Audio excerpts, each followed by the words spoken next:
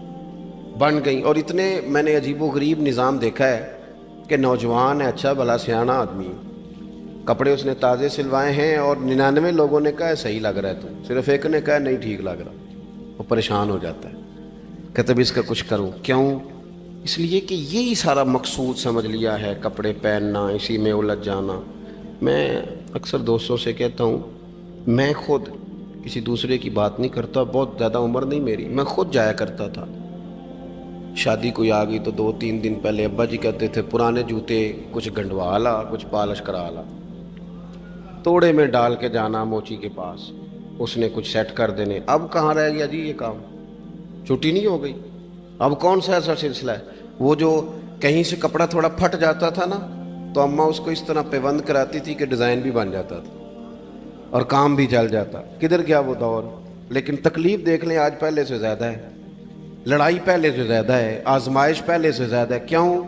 جتنی بھی خواہشات آپ بڑھاتے جائیں گے نا، مقصد فوت ہوتا جائے گا۔ جتنی بھی مقصود سفر کرنا ہے، گاڑی دکھانا تو مقصود نہیں نا، لیکن ہمیں وہ والی گاڑی چاہیے کہ لوگ ایک دفعہ انگلی منہ میں ڈالیں کہ وہ اس گاڑی پہ بیٹھا ہوا ہے۔ ہم مقصد سے پیچھے ہٹیں گے جب پھر تکلیف میں آئیں گے، پھر آزمائش۔ زندگی میں ہم نے جو چیزیں مینج کی ہیں وہ ساری دوسروں کے لیے، ہمارے لیے کوئی شے بھی نہیں۔ ولیمے پہ گئے تاکہ برادری راضی ہو جائے، تعزیت کے لیے گئے تاکہ محلہ راضی ہو جائے، فلانا کام کیا تاکہ لوگ جو ہیں وہ میرے حق میں ہو جائیں۔ ساری زندگی دوسروں کے لیے جی کے گزار دی، اور آپ نے 99 نیکیاں کی، ایک خامی آئی تو لوگ تو وہ تھے جو پھر بگڑ گئے۔ بہتر نہیں بندہ رب کو ہی راضی کرے۔ واللہ ورسولہ احق ان یرضوا، اللہ اور اس کے رسول کا زیادہ حق ہے کہ انہیں راضی کیا جائے، ان کا زیادہ حق۔ اپنی زندگی میں معاملات کو ترتیب دیں، ایک مخصوص ذہن بنائیں، اتنا سویرے قرآن شریف پڑھنا ہے، اتنا درود پاک، اور یہ راز ہو ہمارا اور ہمارے رب کا، یہ راز ہو، اتنی دیر مصلی پہ بیٹھنا ہے۔ میرے ایک دوست ہیں ڈاکٹر صاحب، میں بیٹھا تھا تو وہ ایک شخص کو کہہ رہے تھے تیرے دل میں کچھ باتیں ہیں نکال دے تاکہ تیری ٹینشن ریلیز ہو جائے، تیری صحت ٹھیک ہو جائے گی۔ تو بندہ کہہ رہا تھا اچھا ٹھیک ہے ڈاکٹر صاحب۔ تو میں نے کہا کہ اگر آپ اجازت دیں تو ایک بات میں بھی کر لوں؟ نے کہا آپ بھی کر لیں۔ تو میں نے کہا ڈاکٹر صاحب کچھ دکھ بڑے ذاتی اور نجی ہوتے ہیں، بندہ کسی کے سامنے کہہ ہی نہیں سکتا، بڑے ذاتی قسم کے ہوتے ہیں وہ۔ آپ کسی کے سامنے جتنا مرضی کوئی قریبی ہو، وہ بندے کی اپنی اندر کی کچھ ایسی تکلیفیں ہوتی ہیں اندر کی، آزم گنڈاں دے وچ گنڈاں 10 کیڑی کھولا، بڑے مسئلے ہوتے ہیں، آپ کیسے بیان کر سکتے ہیں؟ سوال ہی نہیں پیدا ہوتا۔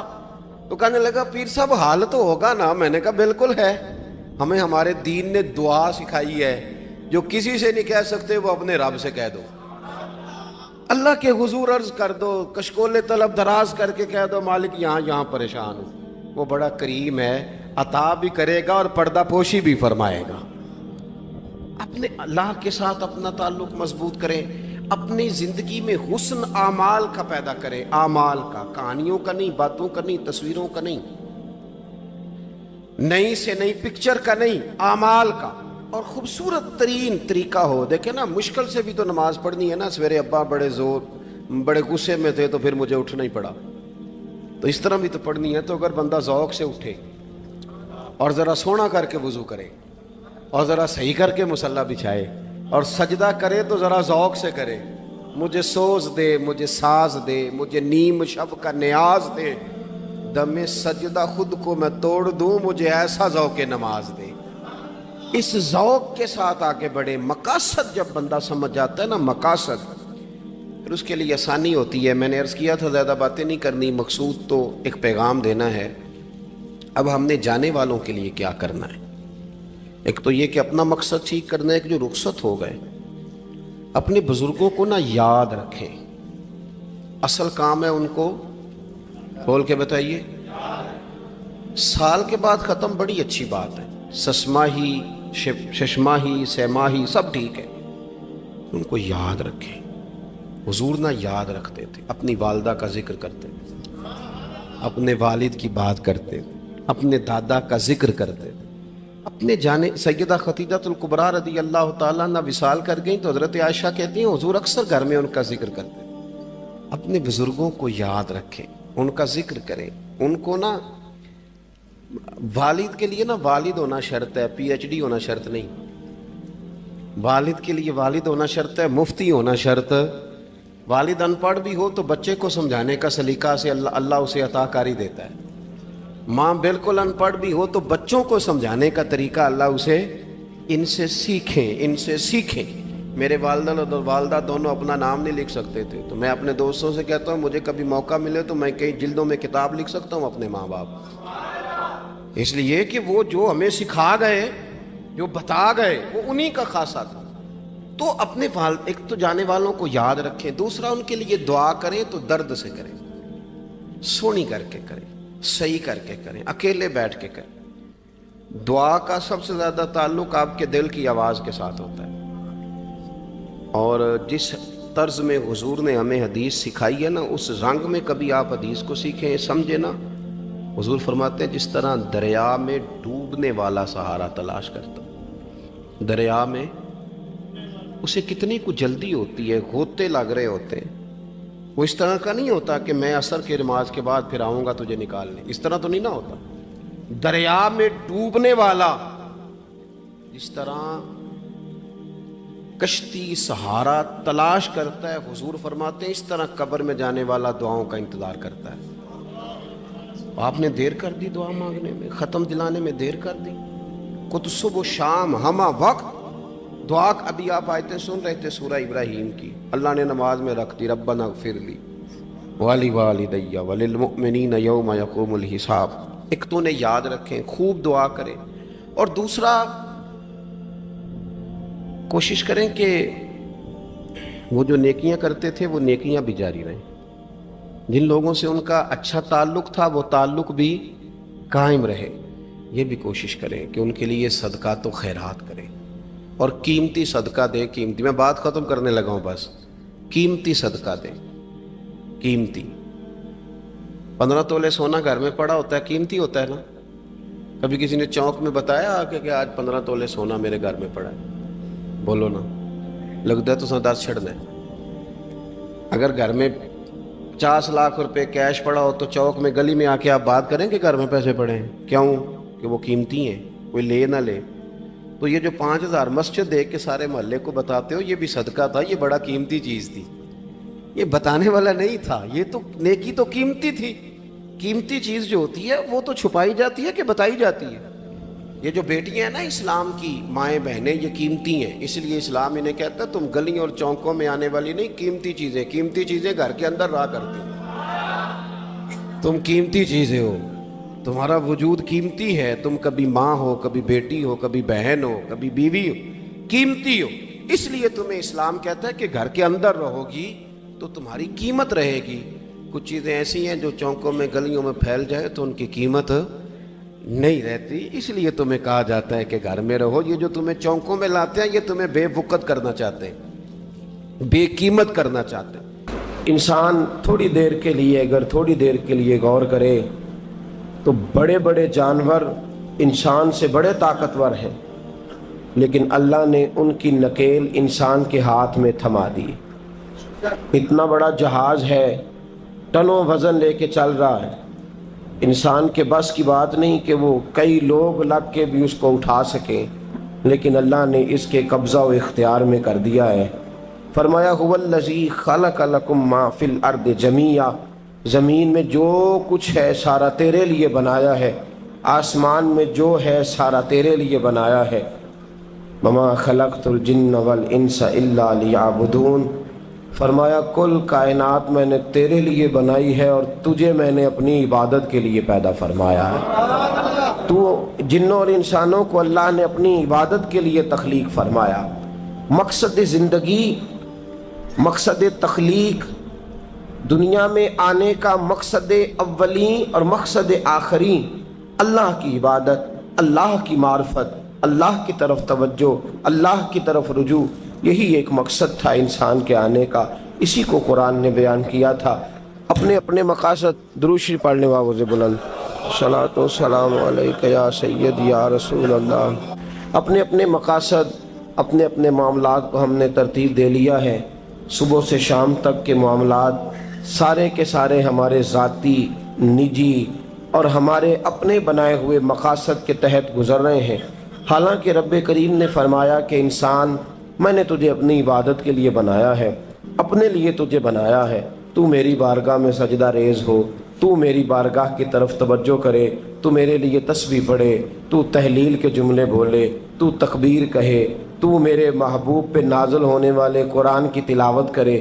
تجھے تو اس لیے بنایا تھا. عبادت کا معنی یاد رکھیے گا, عبادت کا معنی فقط نماز پڑھنا نہیں, عبادت کا معنی صرف نماز پڑھنا نہیں. نماز عبادت کا ایک جز ہے, نماز عبادت کا ایک حصہ ہے. عبادت نماز پڑھنے کا نام نہیں, عبادت روزہ رکھنے کا نام نہیں, عبادت صرف اور صرف حج کرنے کا نام نہیں, فقط ذکر فکر کرنا عبادت نہیں, بلکہ اللہ کا حکم ماننے کا نام عبادت ہے. خدا رسول کی بات ماننے کا نام عبادت ہے. جہاں جانے کا خدا حکم دے وہاں چلے جاؤ, یہ عبادت ہے. جہاں جانے سے منع کر دے وہاں کبھی نہ جاؤ, یہ عبادت ہے. اگر نماز پڑھنے کا نام ہی عبادت ہوتا تو پھر فجر کی فجر کے وقت کیوں پڑھنی پڑتی, پھر ظہر میں ہی کیوں فرض ہوتی, پھر عصر کا وقت مغرب میں جا کے کیوں نہ شروع کیا جاتا, پھر انسان کی مرضی تھی جب پڑھ لیتا. فرمایا نہیں, عبادت میری ہے, اصل میری اطاعت ہے. میں جب کہوں کہ یہ فجر کا وقت ہے تو تجھے فجر مان کے پڑھنا, جب کہوں ظہر کا وقت ہے تو ظہر مان کے. ہم نے عبادت کو مخصوص کر دیا. مسجد میں چلے جانا, نفل پڑھ لینا, کچھ دیر قرآن شریف پڑھ لینا, کچھ دیر اللہ کی عبادت کر لینا, کچھ دیر ذکر اذکار کر لینا, اس کا نام عبادت ہے. اور باہر نکل کے بے شک جھوٹ بولے, باہر نکل کے بے شک غیبت کرے, باہر نکلے اور کم تولے, باہر نکلے اور اپنی من مرضی کرے, تو یہ عبادت نہیں. اس لیے کہ ہم اس خدا کے ماننے والے ہیں جو صرف مسجد میں نہیں ہوتا بلکہ جلوہ تیری ذات کا کو بکو ہے. میں جدھر دیکھتا ہوں ادھر تو ہی تو ہے. ہمارا خدا صرف مسجد میں نہیں ہے, اللہ ہر جگہ ہے. جے میں تینوں اندر جانا پھر مقید جانا, جے میں تینوں باہر سمجھا اندر کون سمانا. اندر بھی تویں باہر بھی تویں وچ بلا کون نمانا. اصل بات یہ ہے کہ جب خدا ہر جگہ ہے تو اللہ تبارک و تعالیٰ کا حکم ہر جگہ ماننا ہے, ہر جگہ اطاعت کرنی ہے, ہر لحاظ سے. رب کی بات ماننے کا نام عبادت ہے. اللہ کی, اس کے رسول الپاک صلی اللہ علیہ وسلم کی بات ماننے کا نام, توجہ ہے آپ کی میری بات پہ, عبادت کا مفہوم سمجھیے گا, عبادت کا مفہوم سمجھیے گا.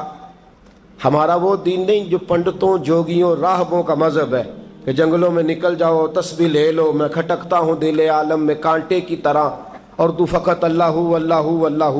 یہ مذہب نہیں.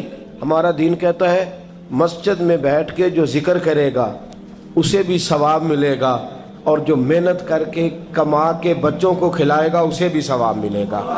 ہمارا دین یہ کہتا ہے جو مسجد میں بیٹھ کے قرآن پڑھے گا اسے بھی ثواب ملے گا، اور جو گلی میں پڑا ہوا کانٹا اٹھا دے گا اسے بھی اللہ اجر عطا فرمائے گا۔ اللہ کا حکم ماننا، اللہ کا حکم ماننے کا نام عبادت۔ محمود غزنوی کے پاس ہیرا ہے، محمود غزنوی کے بڑے غلام تھے تو ایک بڑا پیارا تھا اسے، آپ جانتے ہیں اس کا نام کیا تھا؟ ایاز محمود غزنوی کو بڑا تو حسد شروع ہو جاتا ہے ہر جگہ، الا ماشاءاللہ لوگ کہنے لگے بادشاہ ہر وقت اسی کو پیار کرتا رہتا ہے، ہر وقت اسی کی طرف توجہ کرتا رہتا ہے۔ بادشاہ نے ایک دن آزمانا چاہا، اتنا ہیرا تھا، موٹا ہیرا بادشاہ کے پاس۔ بادشاہ نے ایک وزیر صاحب کو بلایا، کہا یہ اینٹ پکڑو، ہیرے پہ مارو، اسے توڑ دو۔ کہنے لگا بادشاہ بات تیری ٹھیک ہے پر بڑا قیمتی ہیرا ہے، کیوں تڑوا رہے ہیں آپ؟ مال خزانہ میں رکھ دیں، کام آئے گا، کسی نہ کسی جگہ پہ استعمال ہو جائے گا، آپ کیوں اس کو تڑوانے کی ضد کر رہے ہیں؟ بادشاہ سلامت نے کہا اچھا تم نے ٹھیک مشورہ دیا، میں ہی جذبات میں آ گیا تھا۔ ایک دوسرے آدمی کو بلایا، اس کو کہا یہ ہیرا توڑنا ہے۔ اس نے کہا بادشاہ مجھے لگتا ہے پوری دنیا میں اتنا موٹا ہیرا تیرے پاس ہے، کسی اور کے پاس نہیں ہوگا، یہ توڑنے کی چیز نہیں تجوری میں سنبھالنے کی چیز ہے، اسے سنبھال کے رکھ۔ تیسرے کو بلایا، چوتھے کو بلایا، جس کو بھی بلاتا رہا وہ بادشاہ کو سمجھاتا رہا، جس کو بلایا بادشاہ کو سمجھایا۔ ایاز کی باری آئی، کہا ایاز ادھر آ، توجہ ہے آپ کی؟ ایاز ادھر آ، یہ ہیرا تو توڑ دے۔ اس نے اینٹ پکڑی، زور سے ماری، ہیرا توڑ دیا۔ بادشاہ کہنے لگا بڑا بیوقوف ہے بھائی تو، یہ سارے میرے خیر خواہ تھے، مجھے سمجھاتے رہے اور تو نے خیال ہی نہیں کیا، میں بیوقوف تھا تو بھی ساتھ ہو گیا، توڑ ہی دیا۔ کہنے لگا بادشاہ غلطی ہو گئی، مجھ سے غلطی ہو گئی، مجھے نہیں توڑنا چاہیے۔ اس نے کہا اچھا چل چھوڑ، ایک بات بتا، تیرے سامنے جو سب مجھے مشورے دے رہے تھے تو نے کیوں نہیں دیا؟ میں نے تجھے کہا توڑ دے، کیا لفظ ایاز نے کہے، کمال کر دی۔ کہنے لگا بادشاہ میرے دل میں خیال آیا ہیرا ٹوٹتا ہے تو ٹوٹ جائے، میرے بادشاہ کا حکم نہیں ٹوٹنا چاہیے، یہ ٹوٹتا ہے تو ٹوٹ جائے، یہ کرچی کرچی ہوتا ہے تو ہو جائے، خزانہ خالی ہوتا ہے تو ہو جائے، لیکن میرے مالک کا حکم نہیں ٹوٹنا چاہیے۔ بادشاہ میں ہر چیز توڑ دوں گا پر میں تیرا حکم نہیں توڑ سکتا۔ بس دوستو یہی عبادت ہے، بلا مثال و بلا تشبیہ بات سمجھیے گا۔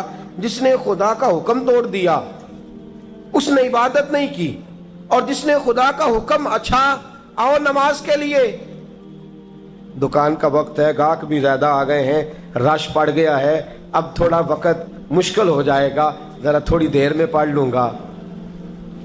ہیرا ٹوٹتا ہے تو ٹوٹ جائے، گاہک آنے کا سلسلہ ٹوٹتا ہے تو ٹوٹ جائے، روزی آنے کا سلسلہ ٹوٹتا ہے تو ٹوٹ جائے، مسلمانوں خدا کا حکم نہیں ٹوٹنا چاہیے، رسول اللہ کا فرمان نہیں ٹوٹنا چاہیے۔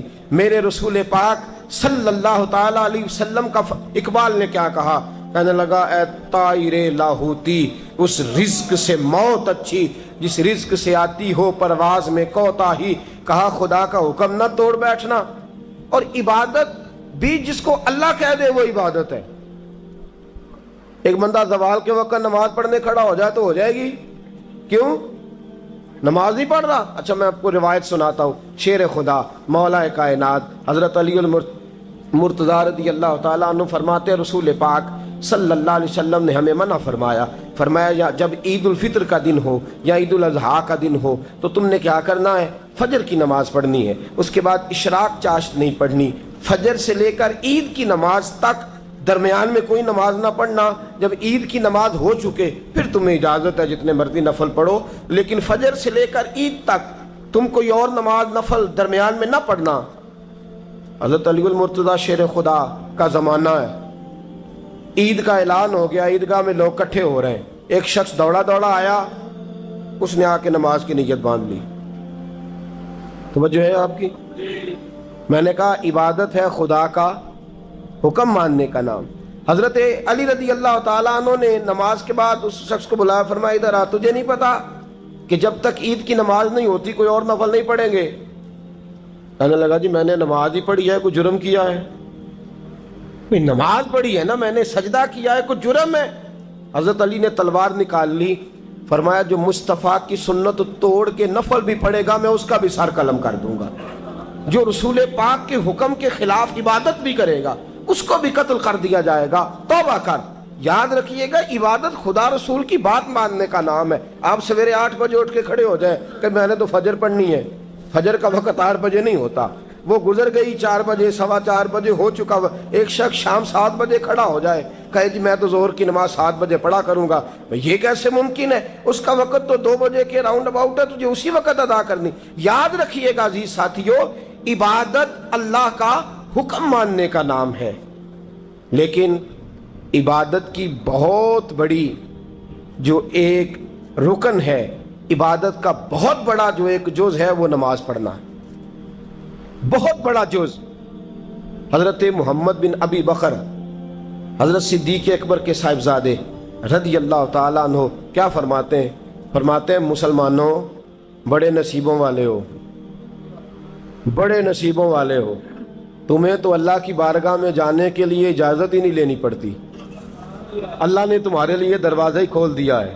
جب دل کیا، وضو کیا، نماز کی نیت باندھی، اللہ کے دروازے کھل گئے، اور بغیر کسی ترجمان کے تم نے اپنے رب سے بات کرنی شروع کر دی۔ عبادت ایسی نعمت ہے، اللہ کی بارگاہ میں کھڑے ہونا، سجدہ کرنا اتنی بڑی فضیلت کی بات ہے۔ یہ حدیث میرا خیال ہے آپ کو کبھی بھولنی نہیں چاہیے۔ سید عالم نور مجسم شفیع معظم صلی اللہ علیہ وسلم نے فرمایا، بتاؤ اگر کوئی کسی کے گھر مہمان جائے تو میزبان اس کے ساتھ کیا سلوک کرے گا؟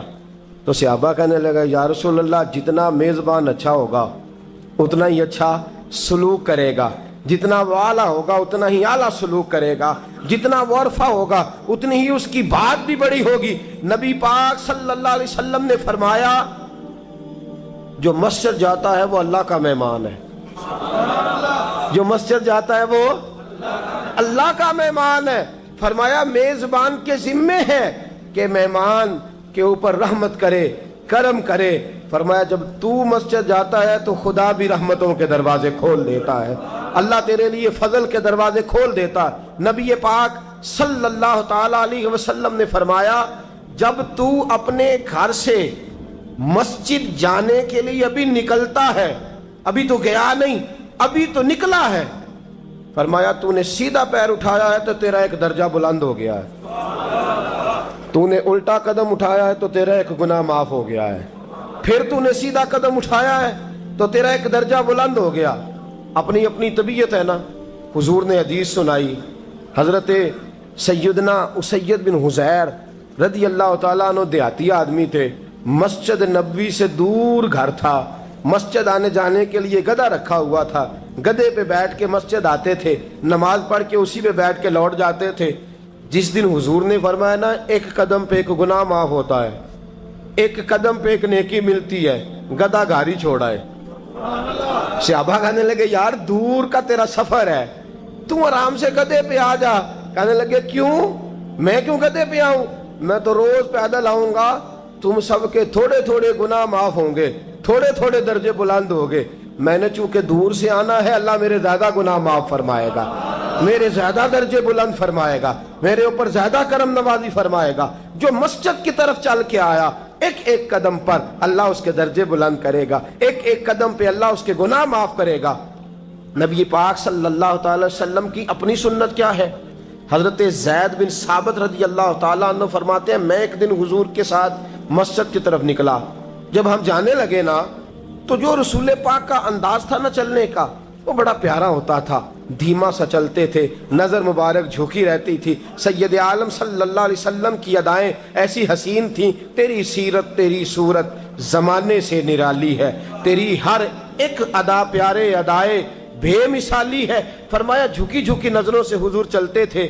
آج میں ساتھ ہوں، پہلے بھی کئی دفعہ ساتھ تھا، مسجد کی طرف جا رہے تھے، کسی جگہ سے واپس لوٹے تھے، کسی کے گھر سے مسجد جا رہے تھے۔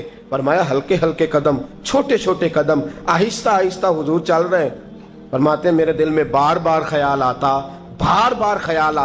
کہ یہ حضور کا چلنے کا وہ انداز نہیں جس انداز میں حضور چلتے ہیں. چلتے پہلے بھی دھیما ہے، چلتے پہلے بھی بڑا پروقار ہے، لیکن آج کچھ زیادہ ہی آہستہ چل رہے ہیں، آج قدموں میں زیادہ ہی ٹھہراؤ آ گیا ہے. فرماتے میں بے چین تھا، میرے دل میں تصور تھا، جرت نہیں کرتا تھا پوچھ لوں اے پائے نظر ہوش میں آ یہ کوہ نبی ہے، آنکھوں سے بھی چلنا یہاں بے ادبی ہے. جرت نہیں ہوتی تھی کہ پوچھ ہی لوں، استفسار ہی کر لوں. فرماتے ہیں مسجد کا دروازہ آیا. کمال یہ تھا کہ آگے آگے حضور تھے، پیچھے پیچھے میں تھا. جب مسجد کا دروازہ آیا تو حضور نے رخ پھیرا، فرمایا تو سوچ رہا ہوگا کہ میں آہستہ آہستہ کیوں چل رہا ہوں، تو سوچ رہا ہوگا کہ میں آہستہ. ایک شعر ہے، اللہ کرے آپ کو یاد رہ جائے. میں بریلی شریف حاضر ہوا تو میں نے، ہمارے ایک شیخ تھے حضرت صدر العلماء علامہ تحسین رضا صاحب رحمۃ اللہ علیہ، میں نے ان سے کہا حضرت جی کو تازہ شعر لکھ کے دے مجھے، تازہ. تو کہنے لگے لو تازہ شعر آیا ہے، ابھی لکھا ہے. اعلیٰ حضرت فاضل بریلوی کے بھائی تھے مولانا حسن رضا، ان کے پوتے ہیں مولانا تحسین رضا رحمۃ اللہ تعالیٰ علیہ. 2008 میں آپ کا وصال ہوا. تازہ شعر لکھا. کہنے لگے علم غیب رسول کے منکر اس حقیقت کو بھول جاتے ہیں. اللہ کرے آپ شعر کے حسن کو سمجھیں، اور جو شعری ذوق کے لوگ ہیں وہ سمجھے کہ بات کہاں سے چھیڑی ہے، کہاں تک گئی ہے. علم غیب رسول کے منکر اس حقیقت کو بھول جاتے ہیں. غیب مانا کہ راز ہے، لیکن راز اپنوں سے کب چھپاتے ہیں. علم غیب رسول کے منکر اس حقیقت کو بھول جاتے ہیں. غیب مانا کہ راز ہے، لیکن راز اپنوں سے کب چھپاتے ہیں. حضرت زید بن ثابت رضی اللہ تعالیٰ عنہ فرماتے رخ پھیرا اور حضور نے فرمایا تو سوچ رہا ہوگا کہ سونے آج بڑے دھیمے دھیمے قدم چل رہے ہیں، بڑا آہستہ آہستہ قدم اٹھا رہے ہیں. حضور نے فرمایا جو مسجد کی طرف چل کے جاتا ہے اللہ کی رحمت آگے بڑھ کے اس کا استقبال کرتی ہے. اور فرمایا جتنے قدم زیادہ ہوتے ہیں اتنے درجے بھی زیادہ بلند ہوتے ہیں. میں اس لیے آہستہ آہستہ آیا ہوں کہ اللہ میرے زیادہ درجے بلند فرما دے. اس لیے آیا ہوں کہ زیادہ درجے. مسجد میں اس لیے آہستہ. عبادت کی فضیلت دیکھیں، گھر سے بندہ چلے، ابھی پتہ نہیں مسجد میں وضو کرنا ہے اس نے، ابھی پتہ نہیں 2 رکعتیں پڑھے گا کہ 4 پڑھے گا. فرمایا عبادت کے لیے نکل بھی پڑے تو اللہ اس کے درجے بلند کرنے شروع فرما دیتا ہے. درجے بلند ہونے شروع ہو گئے. بنو سلمہ قبیلہ ہے، محلہ ہے. بنو قریظہ یہودیوں کا محلہ تھا، اس کے بعد بنو سلمہ مسلمانوں کا محلہ تھا، اور تقریباً آج کے حساب سے 1.5-2 کلومیٹر کا فاصلہ تھا مسجد نبوی سے. پیدل چل کے آتے تھے لوگ. کتنے کلومیٹر؟ پیدل چل کے آتے تھے. وہاں سے پیدل آتے تھے نماز پڑھنے. مسجد نبوی کے ساتھ یہودیوں کے مکان تھے، انہوں نے وہ جگہ خالی کر دی. بنو سلمہ قبیلے کے لوگوں نے چاہا کہ ہم جگہ کو خرید لیں. نبی کریم علیہ السلام کو پتہ چلا، حضور نے بلایا، فرمایا مجھے پتہ چلا ہے تم مسجد کے قریب آنے لگے ہو، ویسے ایک بات میرے دل میں ہے، میرا دل کرتا ہے کر دوں. صحابہ مسجد کے قریب رہنا پسند کرتے تھے، اور آج کل جی اے مولوی سون نہیں دیں دے. یقین کریں مسجد کے دائیں بائیں آگے پیچھے جو گھرانے ہوتے ہیں وہ کہتے ہیں جی ہم بڑے پریشان ہیں، یہ تو ہمیں سونے نہیں دیتے. صحابہ قریب رہنا. آپ دیکھیں نا، نبی کریم علیہ السلام کا گھر دروازہ مسجد میں کھلتا ہے، حضرت صدیق اکبر کا گھر دروازہ مسجد میں کھلتا ہے، سیدہ فاطمہ جناب علی کا آستانہ دروازہ مسجد میں کھلتا ہے. صحابہ مسجد کے قریب رہنا پسند کرتے تھے. بنو سلمہ قبیلے کے لوگوں نے چاہا ہم بھی قریب آ جائیں. حضور نے بلایا، فرمایا مجھے پتہ چلا ہے تم مسجد کے قریب آنا چاہتے ہو. یا رسول اللہ دور سے چل کے آنا پڑتا ہے، ارادہ ہے قریب آ جائیں. حضور نے فرمایا دور ہی رہو، تم اس طرح کرو دور ہی رہو. کہا یا رسول اللہ کیا مطلب؟ فرمایا فرشتے جب بھی نیکیاں لکھتے ہیں عبادت کی، ابھی تک تمہارا پہلا نمبر ہے، ابھی تک تمہارا پہلا نمبر ہے. یا رسول اللہ کیا مطلب؟ فرمایا اس لیے کہ تم دور سے چل کے آتے ہو تو اللہ تمہیں زیادہ اجر عطا فرماتا ہے. آخر دعوانا ان الحمدللہ رب العالمین. اللهم صل على سيدنا ومولانا محمد. اللهم صل على سیدنا و مولانا محمد. اللہ کے شیر حیدر کرار پر درود. اللہ کے شیر حیدر کرار پر درود. اللہ کے شیر حیدر کرار پر درود. حضرت حسن حسین کے کردار پر درود. اللہم صلی علی سیدنا و مولانا محمد وعلی سیدنا علی و سیدتنا فاطمہ و سیدتنا زینب و سیدنا حسن و سیدنا حسین وعلی آلہ وصحبہ وبارک وسلم.